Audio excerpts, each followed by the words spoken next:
I got you. Where's my shit? Where's my... Why is it not letting me do my shit? All right, we're not getting an intro this morning because the intro is not wanting to play, but this is Knockouts and Three Counts, and at long last, we have the return of our guy Masada before he comes back into town, Houston, Texas, January 18th. We've got Hydra from the homies over at Ruthless Pro Wrestling and SVN Wrestling. Brother, man, it's been a while. Yeah, thanks for having me on, bro. Hey, man, thanks for coming back. J-Bone Corey, how the fuck you doing on a Thursday, my man? No complaints, man. What up, man? What is happening? You know. It's almost the weekend. That part.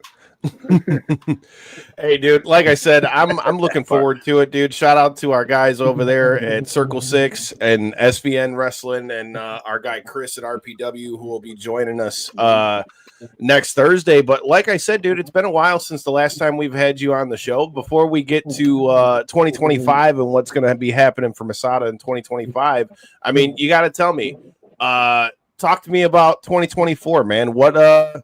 What's been new in the world of Masada since the last time you've been on the show, my man? Oh, since last time debuted at Battlegrounds, it was cool to be back at like the ECW arena. I've been back there in years, and work for a new company. Seven's picked up, so mostly focus on this promotion. So that's about it, really. Shout out to my guy Mike, dude. Like I said, we got to get out and check out one of these again soon. But hell of a show for us to be talking about coming up January 18th. Our guys, Malcolm Monroe III and Tommy Vendetta, have got some pretty big matches, which we'll talk a little bit about a little later in the show. But, dude, you got to tell me, what since we just got through our year-end awards and we're only into our second episode of 2025, you got to tell me, what were some of Masada's greatest hits in 2024, man? What were some of the matches that you were most proud of last year? Honestly, I don't even know. He's a survivor. I mean, getting to work with Wrestle Homicide one-on-one, that was cool. That's been like a dream match, so get to finally do that. Man, I hate to say this, but I mean, most of it just turns into one big blur. You know what I mean? Yeah. So, good. Well, I gotta imagine there's some of that with the style of matches that you got and things like that are going down, man. I mean, one of the things that I wanted to talk about before we get to talking about Hydra, man, I watched the King of the Death match that they had for Seven Wrestling, man. You got to wrestle, one of our former past guests of the show. Shout out to Jake Crist. So talk to me a little bit about King of the Death match, man. What were your thoughts on that tournament? And talk to me about both your matches, both with Jake and with Schlack. Like the match with Jake was great. Like, I've known Jake for a long time. He's an awesome wrestler. It's just like it was cool to do something new. You know what I mean? The sticks and stones. Mike had told me like, hey, I came up with a name, and originally it was going to be like a skewer board and like cinder blocks.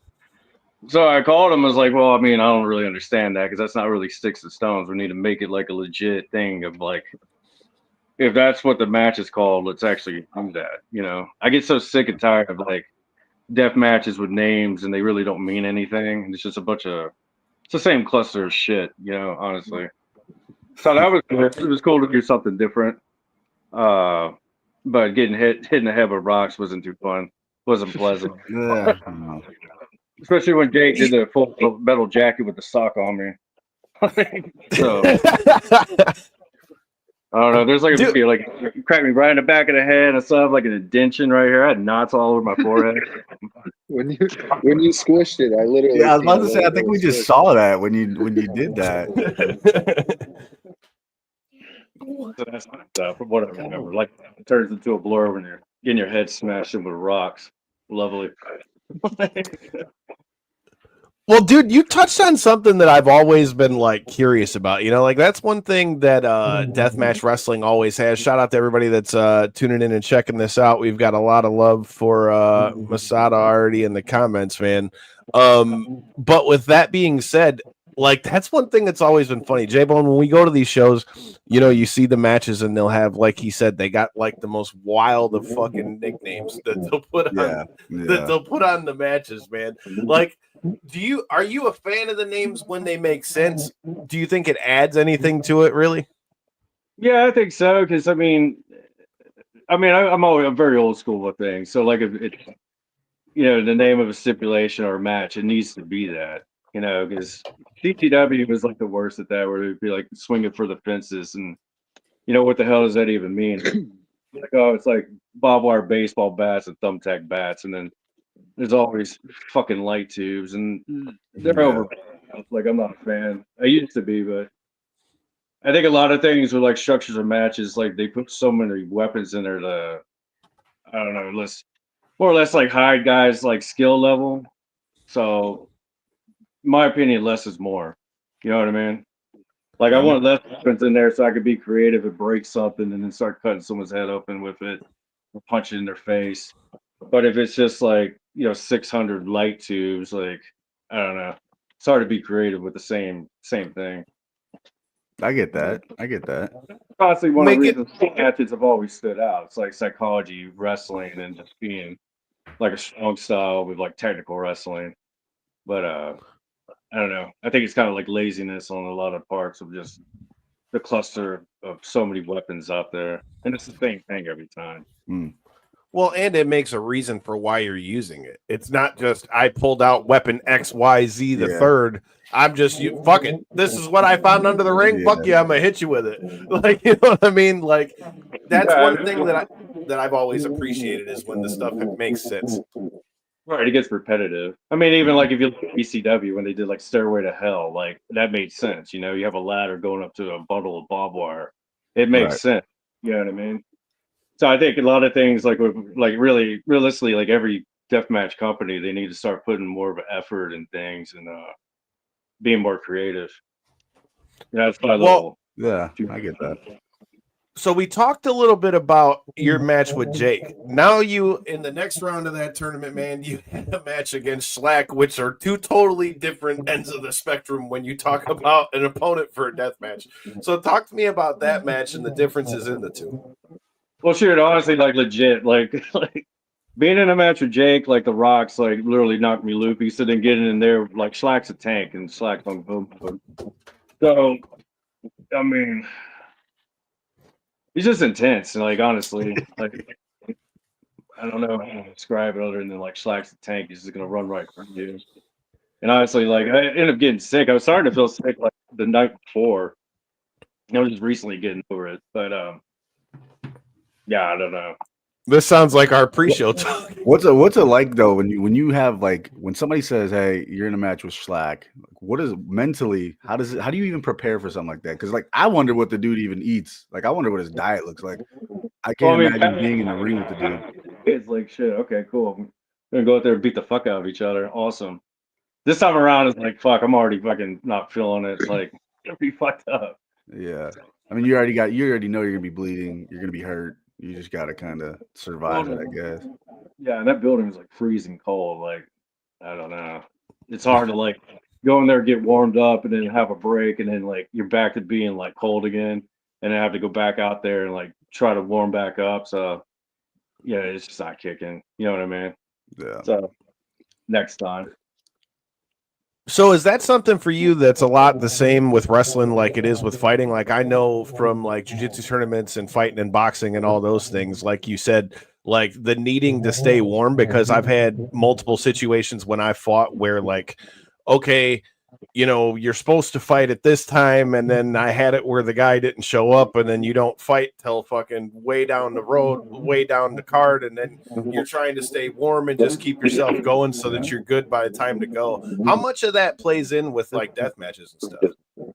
Well, I mean, back in the day, it never really bothered me, but now I'm getting older, so it does. But it just depends, When those deathmatch tournaments in Delaware, it's like it was always warm, so you didn't really have to worry too much. But colder climate, for whatever reason, LA was like freezing that night. So yeah, that bothered me. It's just hard to get loose. But it is what it is. I can feel. I got Warm is like when I was bleeding out. It's the blood that's keeping you. Go figure. Like shit. Sometimes. So as we go into 2025, man, and we start to see what this year is going to unfold, do you have any matches or like people that you see out on the scene right now that interest you as far as matches that you want to happen in 2025? I mean, honestly, I would have to like fall back in the scene of things. There's so many new talent that's coming around. Like I hate to say it, but I haven't really been watching much. Be honest with you, I follow more like UFC and bare knuckle fighting nowadays. Let's go. We got to talk about that too. That's in our wheelhouse. Oh yeah. Go figure. Pro wrestling, what pro wrestling does, you know. But you know, we'll see. I need to check the indie to see what's going on. Honestly, you know, a lot of these guys like I've known for a long time. But the newer cats, you know, there's a lot of guys from like Ruthless Pro Wrestling I've never met. You know, I've seen like clips of their matches. So, you know, basically anybody they book me against, like I'm down for it. So until I really start studying guys and then see like, holy shit, like I want to go against them. Tommy Vendetta is like one of the guys I like to do like a one-on-one match with. Like we got in touch one time. Last time I was actually in Detroit. So, but he's one of those guys that's like on my radar. Tommy's on a roll too, man. You can't. Tommy's good. He's on a roll, hell of a roll. Tommy's name keeps coming up, and since Tommy's name comes up, I guarantee you Donald Holland will be in here soon. But speaking of Tommy Vendetta, before we get to your match, man, what are your thoughts on he's got himself quite the hell of a match on this one too. Yeah. We just saw the release for that. It's going to be him and Nick Gage in this one, man. What are your thoughts on that match and him being in Seven Wrestling? I mean, I think that's going to be a hell of a match. Like, I think Gage, after, you know, going to other promotions, like I don't know, like knowing Gage for a long time, Gage always feels like he has something to prove. So, yeah, I don't know. I think that's going to be intense. Both those guys are intense, and they do some crazy shit. You know what I mean? That's basically what I could expect out of those two. But I can't argue that at all. That's kind of like J-Bone and I were talking about this the other day when we were getting ready for this, dude. And like my whole thought on that is Tommy is going to go in there with a chip on his shoulder and with something to fucking prove against a guy like Nick Gage. And I feel like that said, not that Nick Gage has anything to necessarily prove to Tommy, but him being out, like we said, somewhere outside of GCW and things like that. I get the sense that with a guy like Tommy, who's we already know from having him on the show so many times, is going to be so hungry, and a guy like Nick Gage, who I feel like also is going to have something he wants to prove, because like I just said, it's a whole different landscape than where most people watch him. I feel like that could make for one hell of a bomb come January 18th, dude. That's gonna be something. We have to keep our eyes on that one. And I don't remember last time like Nick Gage was in Houston, so. You know, that's like he is. Everywhere he's going to go 100% and kill it. Or kill himself to, you know. Yeah, I was about to say, or kill himself trying, right? Yeah, I mean, you know what they say, beat your opponent or die trying. You know, Tommy might have to go ask our old boy D-Mac to give him that explosive hockey stick for this one, bro. Yeah, dude, that was dope. I'm not going to lie. That might have been one of the sickest fucking weapons I've ever seen used in a wrestling match in my life. Hockey stick loaded with like, I don't know if it was like TNT or dynamite, dude, and he fucking hit him with the hockey stick and the shit blew up all over him. I'm like, that would bring a hockey fight to a whole. We were at the deathmatch circus, right? Wasn't it? Yep. That was RPW's deathmatch circus. Pretty wild. But with that said, dude, talking about RPW and Seven Wrestling and all that stuff, you've got yourself quite the match come January 18th. You're going to be facing a guy that we've seen a ton in Remington Roar. It's going for that Rust Belt. Talk to me about Remington Roar. What do you know, and how do you think this match is going to go? I'm actually wrestling, and that's cool because I haven't been told that.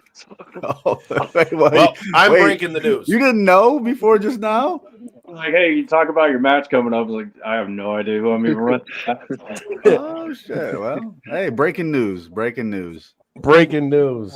Yeah, it's gonna be you and Remington Roar, at least as far as I've been told. Yeah, that's cool. I mean, from what I've seen some of his stuff. Like, he's one of those guys. He's kind of like a Schlack, you know what I mean? Never met him personally, so I don't know how big he is. I think I've seen. Did he fight Necro one time? I believe so. Sure, yeah. I'm pretty sure he did. Yeah, Necro put him on Dream Street, and they just kept killing each other. Yeah, that'd be interesting. Now look forward to like anybody that's new. You know, like I said, like RPW's got a lot of great talent, a lot of new talent. So, hell yeah, looking forward to it. Should we tell him about the match in the skate park, J-Bone? Definitely, dude. So that was, first of all, that was like the gnarliest wrestling show I've ever been to in my life. Number one.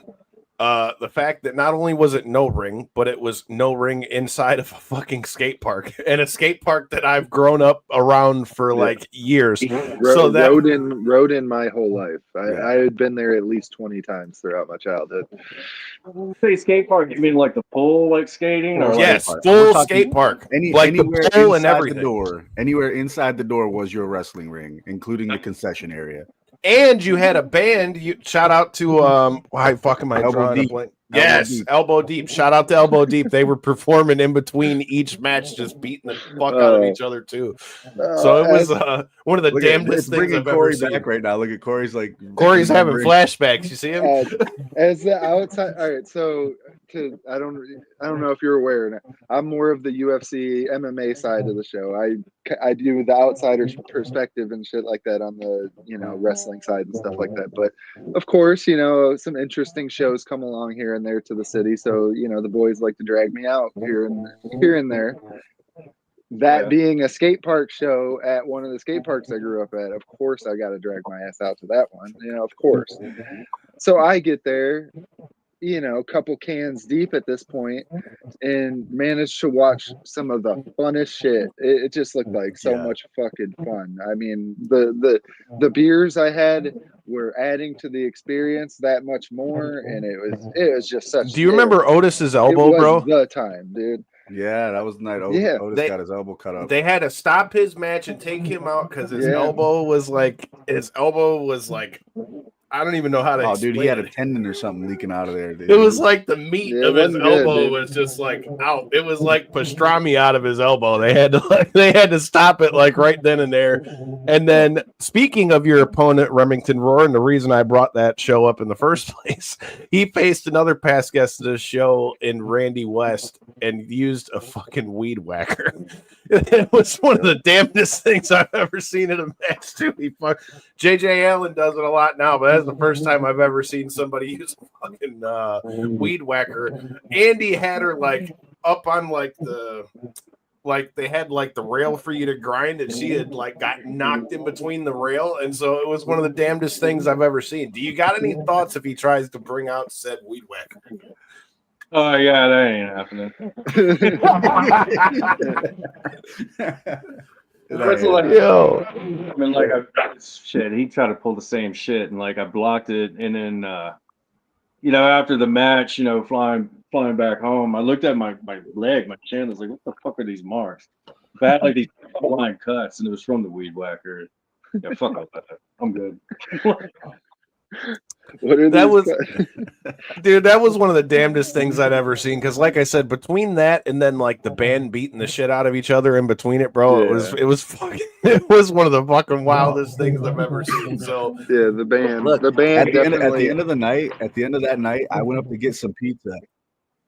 I went up to get pizza at the end of that night, like there was leftover pizza. Right? I'm like, I'm gonna buy a whole fucking pizza, and I stepped up there to get my pizza, and I stepped in blood. Like the girl was like, "Oh, watch it down there.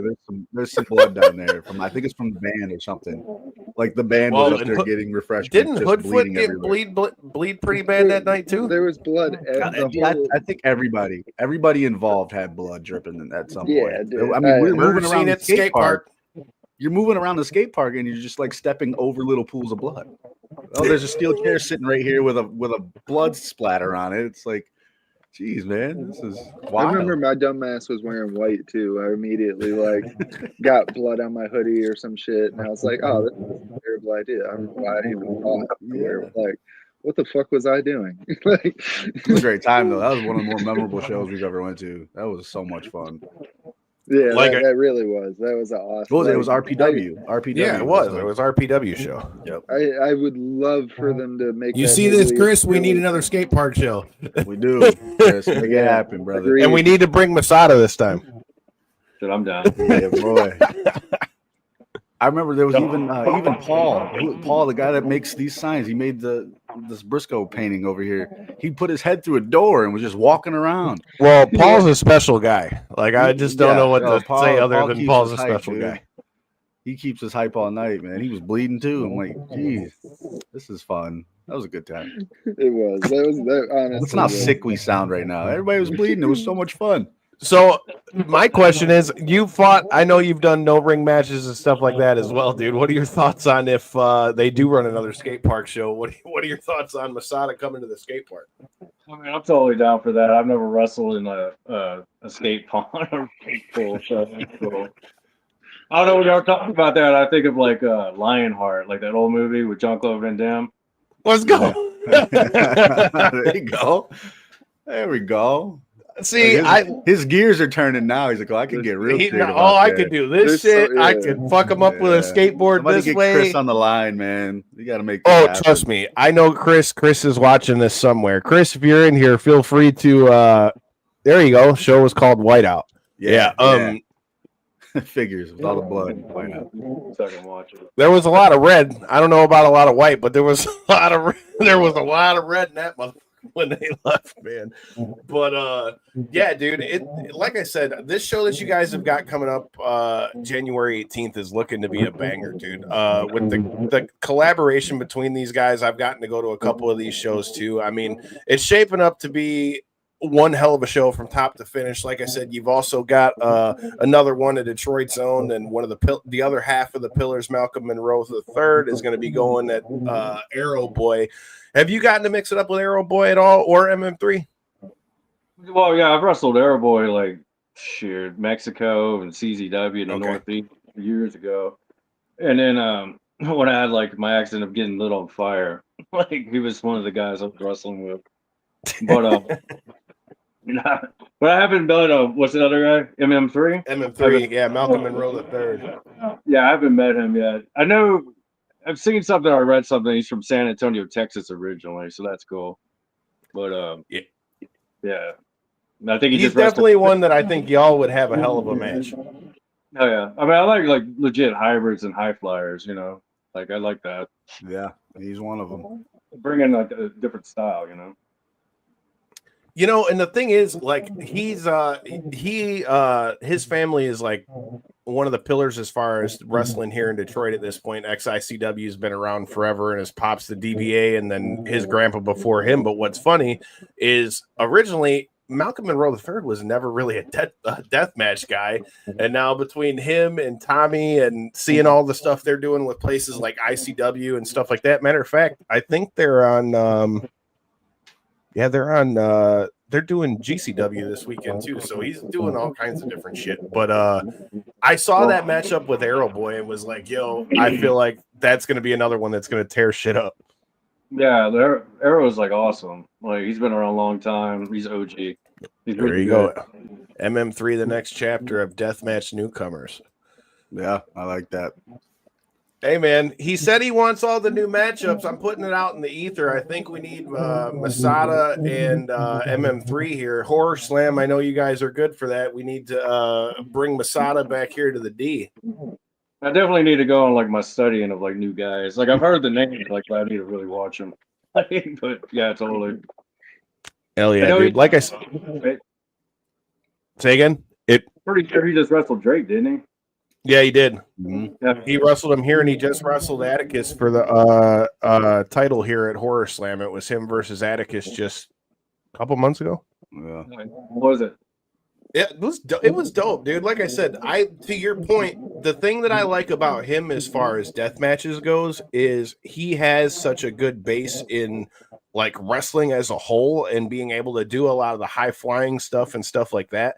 I feel like his style of wrestling makes the death match part even more interesting because of the different ways he finds to try to use his athleticism as well as the, incorporating the weapons. So for me, I think it brings a different flair to it, in my opinion.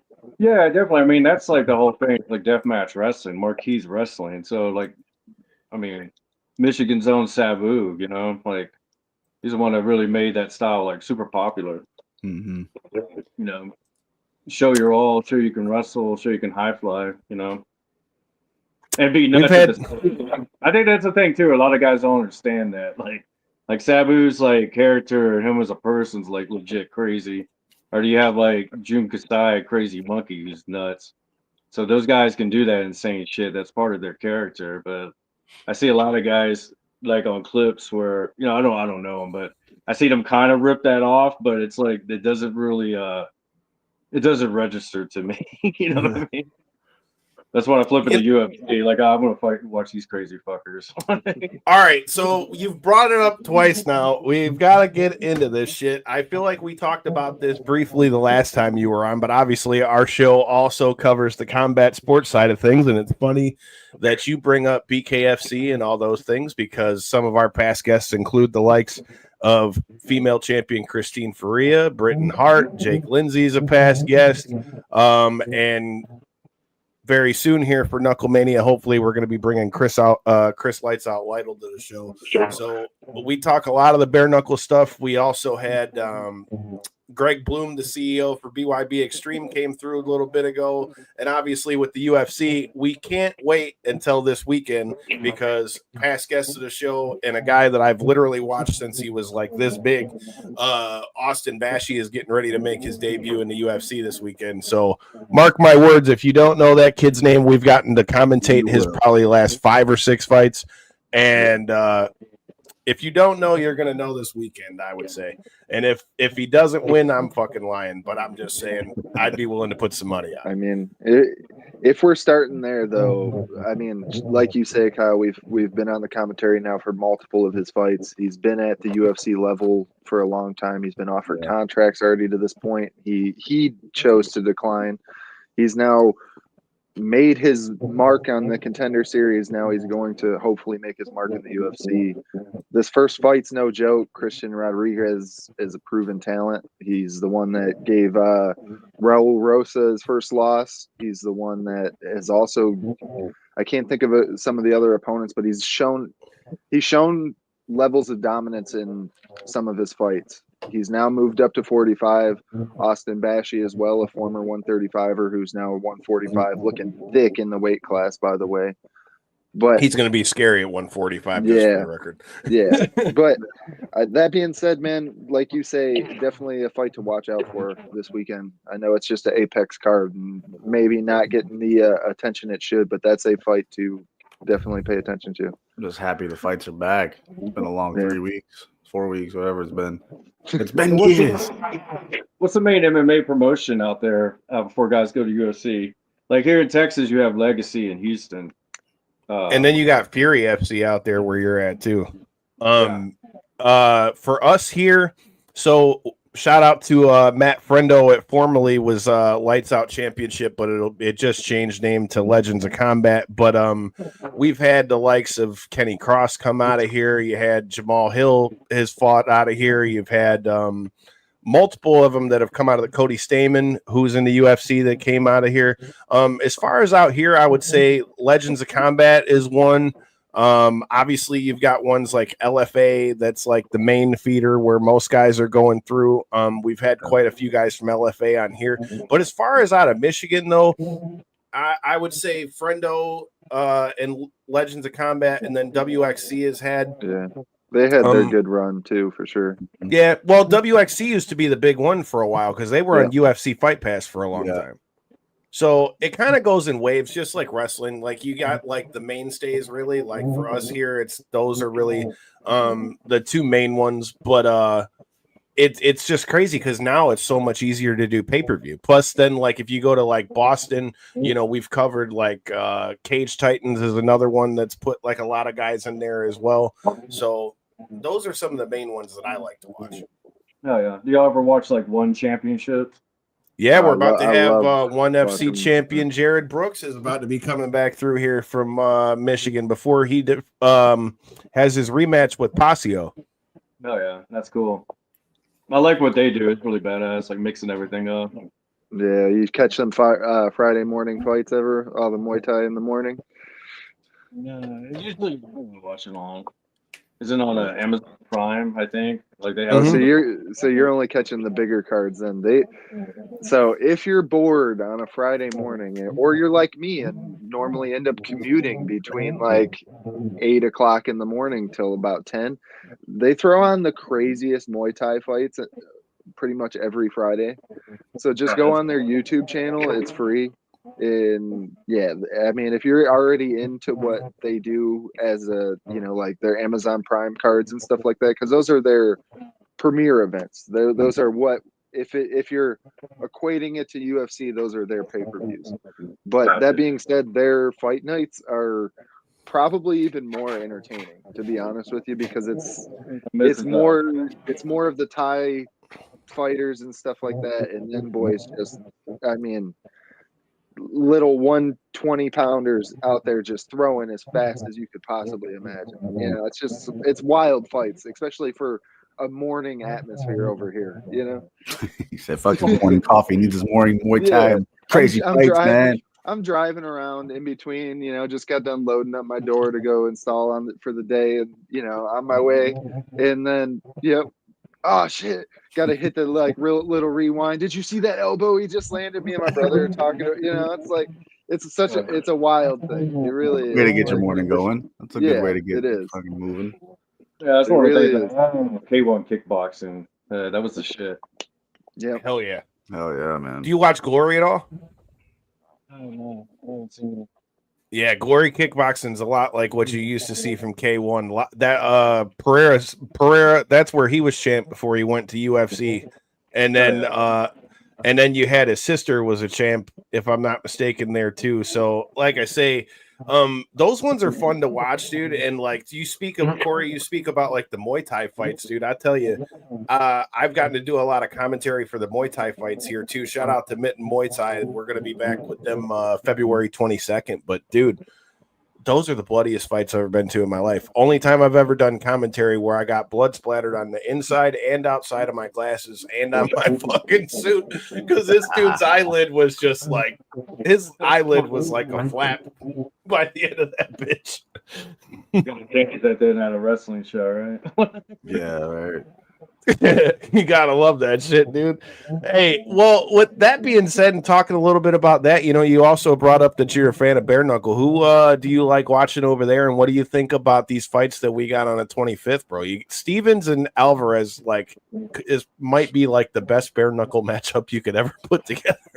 It's like watching Platinum Mike Perry. Like, he's the man. I don't think he's even there anymore. I don't know what the whole drama is. He's still under contract with him. He said that he's been having a hard time getting a fight. He says since he had the Jake Paul thing, but he's still under contract with him. Yeah, I'd seen some drama about that. Like Connor was saying he was fired, but I think that's kind of stupid because he's like the face of that company. So, but I always watching his fights. He literally, he's a dog, dude. Yeah, he's always put on banger fights, man. But I think the thing is, like, most of the time when I watch like the bare knuckle fighting, I don't really know who the guys are, but just like seeing what they're doing. This guy's like literally, like, I don't know, one of the shows, the guy was like a double champion. He was a black guy, and Lorenzo Hunt put his arm down and broke his arm. I was like, holy shit! Yeah, dude. that was Lorenzo Hunt. Yeah. Insane. Yeah, those bare knuckle fights are wild. And to your point, Dave Feldman, who's the president of BKFC, he was just on the Ariel Helwani show breaking it down. He was saying basically that, like you just said, their number one goal for this year and the following is to make it so all these guys on the card, or at least the ones that have shown their worth and their talent, they want to start to build some more star talent. So the people like you who self-admittedly are fans of the sport will kind of start to be able to follow some of the other athletes as well. Seems like a lot of places they go, it's almost like a strongman competition where they bring in local guys. So it's hard to really follow like they do career. tryouts a lot of places. That's Yeah. cool. Hell yeah. I think that also the strongman aspect of it too. I think speaks to like the infancy of the sport a little bit.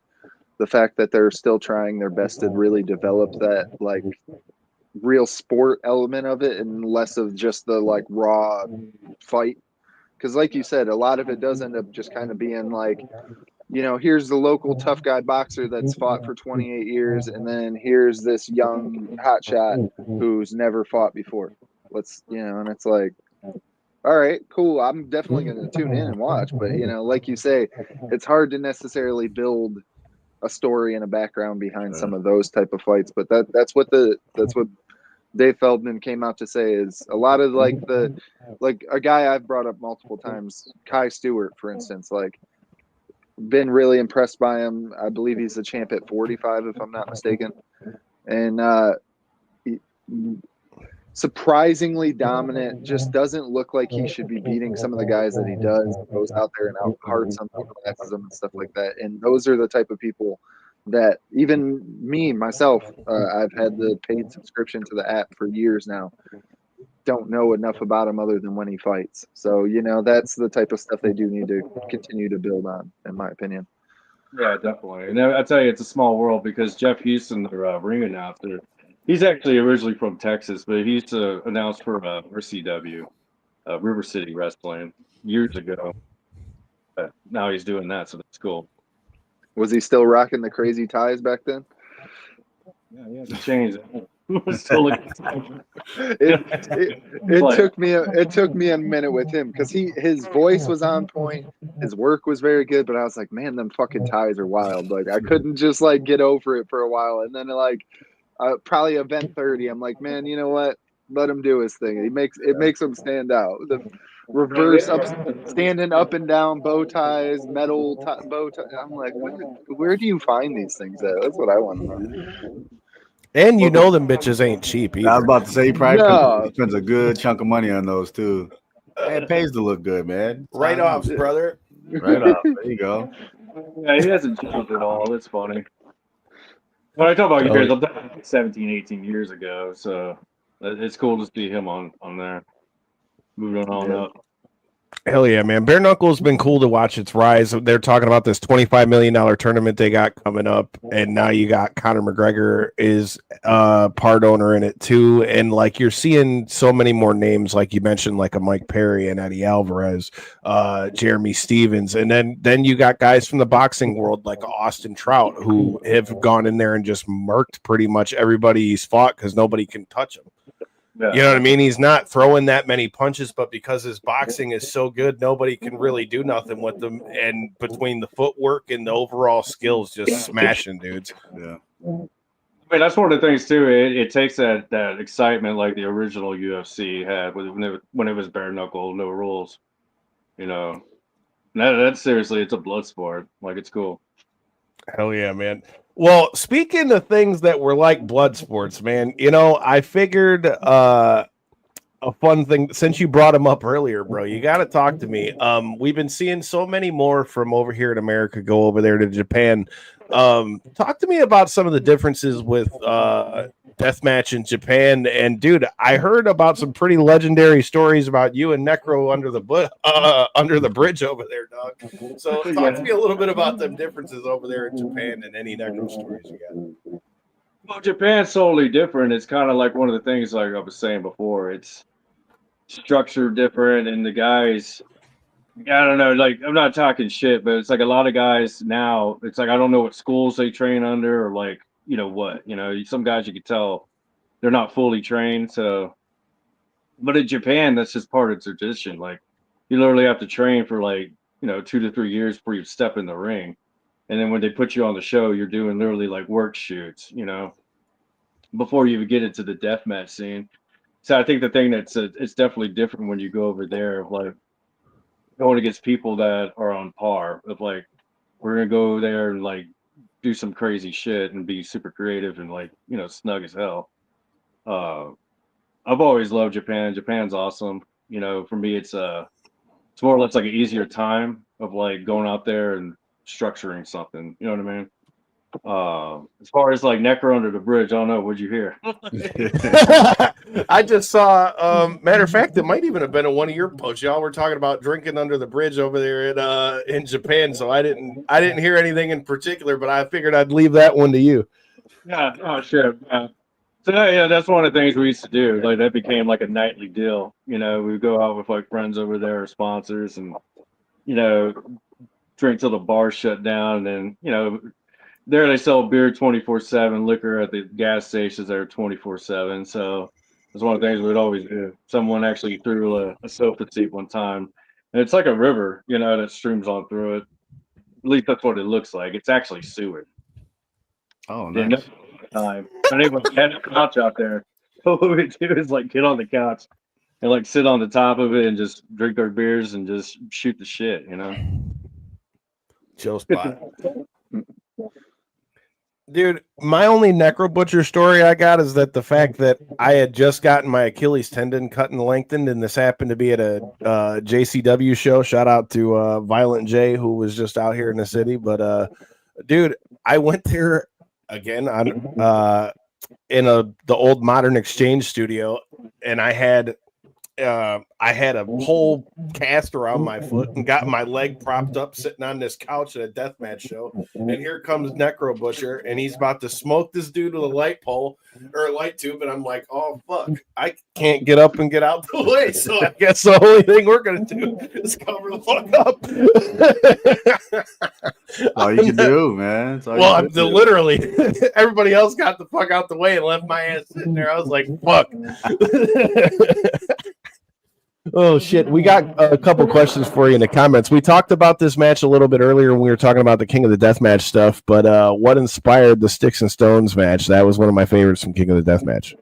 Honestly, going back to like old school, like Big Japan, like I said, like Mike had, you know, told me like the name of the match, and then what he wanted to do is like, oh, let's change that, because I mean, anybody that's done any type of like outdoor work and like, you know, falling on stones and falling on brushes, man, that shit fucking hurts. I mean, matter of fact, I got a nasty cut right here on my side that still hasn't healed from it.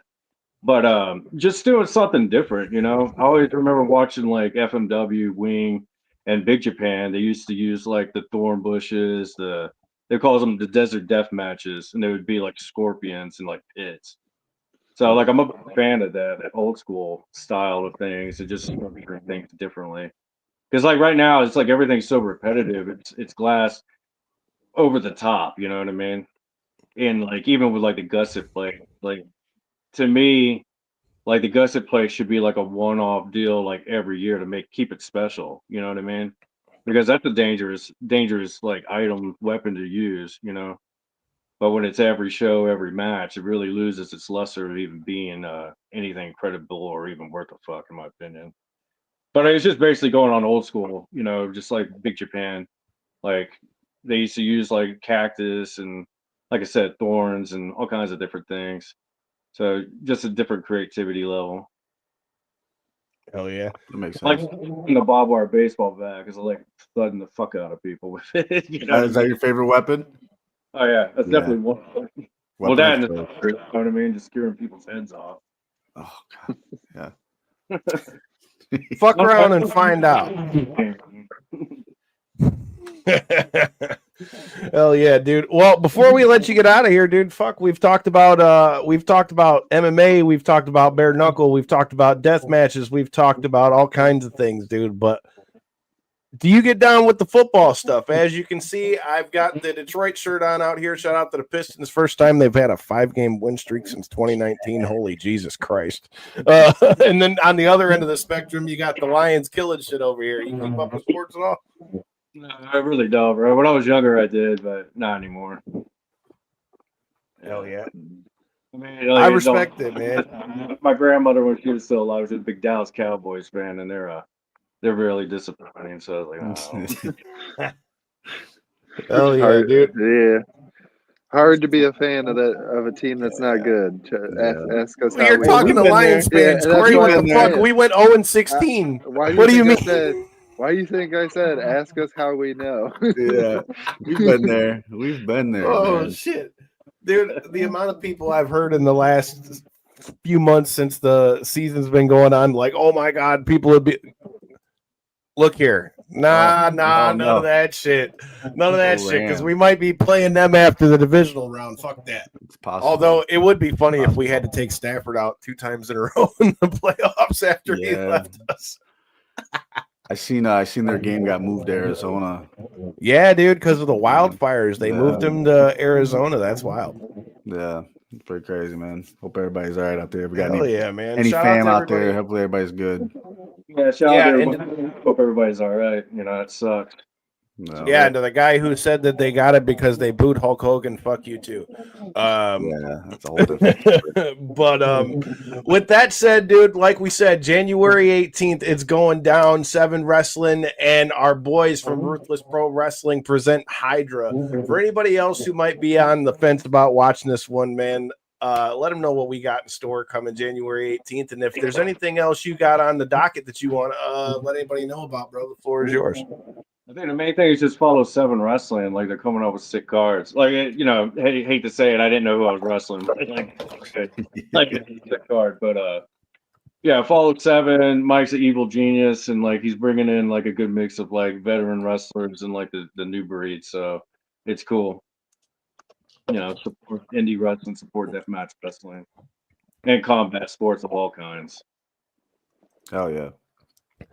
Dude, I am looking forward to seeing what's up in 2025, and I'm just putting it out in the ether. Horror Slam or whichever one of y'all, RPW, if you want to make it happen. I need to see Masada and Tommy Vendetta in my life again. So let's run that shit ASAP. But until next time, and in the in-between time, make sure you hit that subscribe button. Make sure you're checking out bodyslam.net. Make sure you're checking out Knockouts and 3 Counts, and make sure you're back here next week. We will have the promoter for Ruthless Pro Wrestling. Our guy Chris is going to drop through. KG might be throwing through as well. Like I said, we're going to give you a little bit deeper dive into this Hydra card come January 18th. So until next time, and in the in-between time, make sure you hit that subscribe button. And shout out to our guy Austin Bashy. Get that dub, motherfucker. Peace.